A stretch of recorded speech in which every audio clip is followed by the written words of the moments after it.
Hi, thanks for joining us again today. Today, we talked a little bit about the sway test, had Ellie up here going over that. Now what I'd like to do is to show you some finger tests that you can use so that you can use these anywhere, whether you go in a restaurant, grocery store, you could be sitting at a conference table in a boardroom about testing some truths or lies, and you can do it all with your fingers. So we're going to give you those subtle tests now.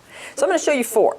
First one I'm going to show you is called the O-ring test. To do this one, I'm going to use both hands. I'm going to put my fingers together like a chain, so I'm going to lock them together. Now here's the tip on finger testing. The point with this is that you're looking to test a yes or a no, a benefit or a tolerate. It's not to fight yourself. So you want to dial the strength and play with this. So do this at home. What you're going to do with this little O-ring is I'm going to simply say the word yes, and I'm going to pull. And I should feel very strong. If you remember, a positive or something that tolerates is going to make me strong.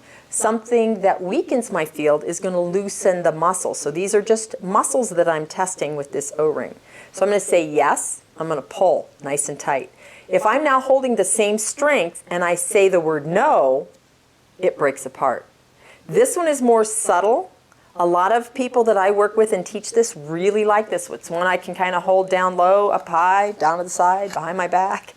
But the point is to make sure that you're holding the same finger tension for your yes as for your no, so that you're clear that what you're doing is that these muscles are weakening and breaking free for the no.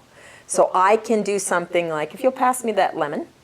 So I have this lemon and I'm going to test that. So I'm just going to set it here in the crook of my arm. I'm going to say, is this beneficial for me?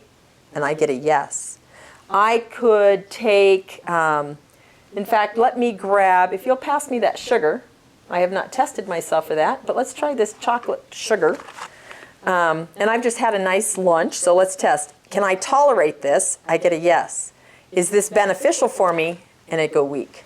So my body can tolerate this right now, but it's not beneficial. Okay.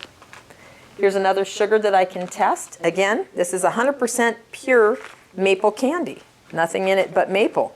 So my brain would say, hey, this shouldn't be very bad for me. So let's test it. So I'm going to put my O-ring together. I'm going to say, can I tolerate this? Answer is yes. Is this beneficial for me? And I still get a no. So it could be that right now with whatever's going into my body, it's got enough blood sugar, and this would not currently be beneficial for me.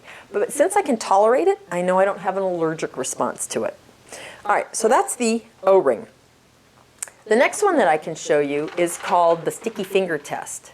So this one you can do either using your two fingers or on a smooth, like a desk surface, you can slide your finger across the desk. But if you take your fingers and rub them together like this, and just notice how they glide. And if I say the word yes, just pay attention to that.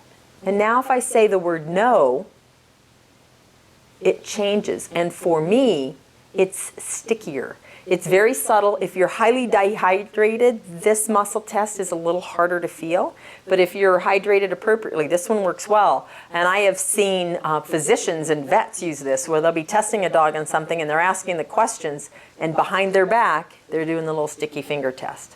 So it's a very subtle, easy one to use. Practice with that one a little bit. You can also do it if you're out somewhere and you just have like a plastic credit card. It makes a nice surface. What's happening is that as your body detects something that's bad for it or an untruth, it actually changes the moisture of the skin, and that's what you're picking up on.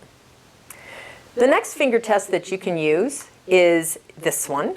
And so in that one, I'm using the muscle of my middle finger here is what I'm testing, and I am using my index finger to come across the top. And again, you're wanting to dial this muscle strength so that I am holding a steady muscle for my yes or my no, and it's by pushing on it that I'm detecting it.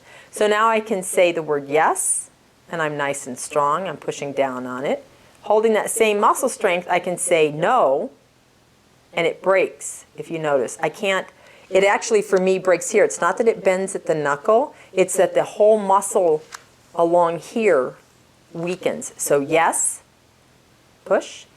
And if you're beginning, you may want to get a pause for things to register. So I'm going to go yes, and then I'm going to say no, and it breaks. And I cannot, for the life of me, hold up that middle finger. It actually weakens here.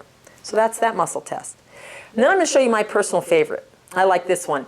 Everyone will have their favorite way, so pick the one that works for you. For me, it's what I'd call, I've heard it called falling off a log. To do this one, you're going to use your non-dominant hand is the muscle that you're going to test on. And so I'm using my left hand to stick my finger out. And then I am going to grab my hand with the palm over the hand here, and then my small finger on the right arm out over the knuckle of this index finger. So it looks like this. And again, I can say yes, and that's nice and strong. And if I say no, this goes weak. And as you notice, it's very clear to see with this, it's breaking here, not here. It's not that this knuckle goes this way. It's that the whole thing goes down. So by holding over the joint, I'm not overpowering this end of the joint because my fingers will want to protect themselves. It's the same thing in an extended wrist. You don't want to push on the hand if you're muscle testing someone else. You want to push above the joint. So here, I'm actually going slightly above the joint on that finger, and I say yes, and I say no, and it's going to break. So again, I can take the lemon, I can put it in the crook of my arm, and I can say, can I tolerate this? I get a very strong yes. Is this beneficial for me? And I get a very strong yes. So, easy way now, I can actually take a look at a menu. I can run down a menu at a restaurant, and I might find 10 things that go, yummy, yummy, yummy.